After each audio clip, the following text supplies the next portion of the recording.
All right, welcome back. So today we're going to take a look at 12.3 vectors in three-dimensional space. So our three-dimensional vectors, because the last time in 12.2 we were talking about two-dimensional vectors, x and y. We also have a third dimension, z. So we're talking about a point in space is the order triple x, y, z. So vectors also will just be in that same kind of formats. Component form, x1, y1, z1 is the initial point, terminal x2, y2, z2. So then the component is still the same idea, terminal minus initial, x2 minus x1, y2 minus y1, z2 minus z1. Magnitude is still the same concept. It's a distance formula. In fact, it's a three-dimensional distance formula. So it has the x2 minus x1, y2 minus y1, and z2 minus z1, as well as the magnitudes being a squared plus b squared plus c squared, three-dimensional Pythagorean theorem. Unit vector is still the vector component form of the vector essentially divided by its magnitude. It's just, again, a three-dimensional unit vector. So we can go ahead and find our component magnitude and unit vector of AB, given our initial point A and terminal point B. So AB, we're again doing terminal minus initial, so it's 3 minus -4, 6 minus -2, -6 minus 1. And this would give us 7, 8, -7 for our component form of this three-dimensional vector. So our magnitude of this vector would be the square root of 7 squared plus 8 squared plus a -7 squared, which would come out to be the square root of 162, which simplifies to 9 root 2.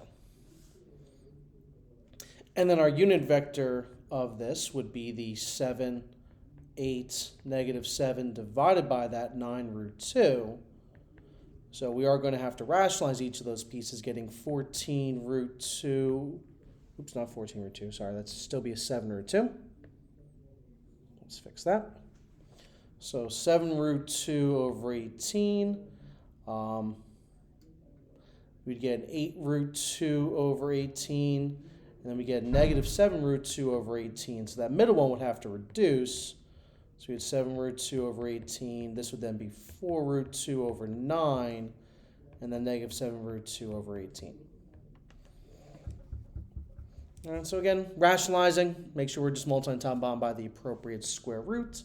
And as always, if your fraction can be simplified and reduced, it needs to be. Our operations, three-dimensional space, same as they were in two-dimensional space. We can add, subtract, and multiply the scalars together, just making sure we're doing the appropriate order. And again, it's still a scalar multiplication. We have not yet talked about the vector multiplications. So here we want to find 4y plus 2z. So 4y, so it's 4 times the y part 3, plus 2 times the z part -2. So then 4 times -6, 2 times 0, and then 4 times 2, and then 2 times 5. So when we work that out, we get a 12 minus 4, which is 8. -24 plus 0, which is -24. And then a 4 times 2, that should have been a comma right there. So an 8 plus 10, so that's an 18.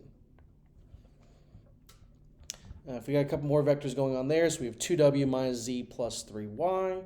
So 2 times w, 2 times -1, minus z, which is -2, so minus a -2. And then plus 3 times y, 3 times 3.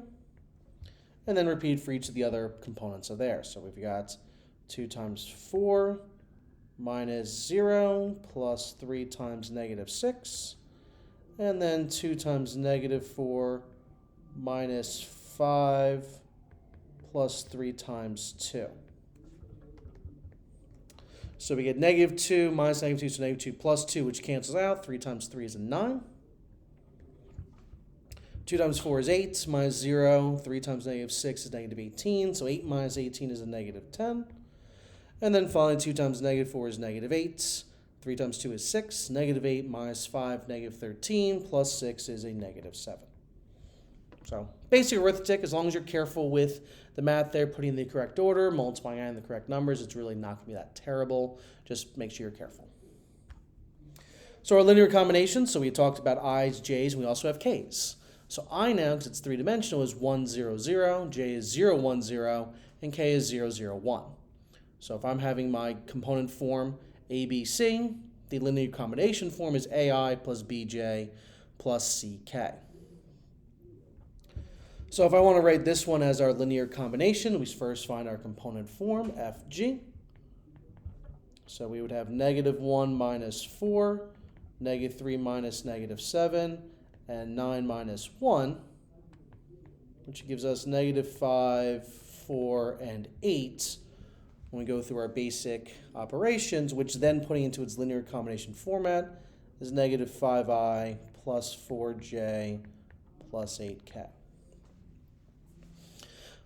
And again, when mentioned with last time when we talked about linear combination in the two-dimensional format, going forward really for the dot product and cross product in 12.4 and 12.5, I can give you either the component form, the -5, 4, 8, or the linear combination form, -5i plus 4j plus 8k, and you can work with either option from there. All right, so that's it for 12.3. That's it for a three-dimensional space. So again, dot product is up next. So I'll see you guys next time.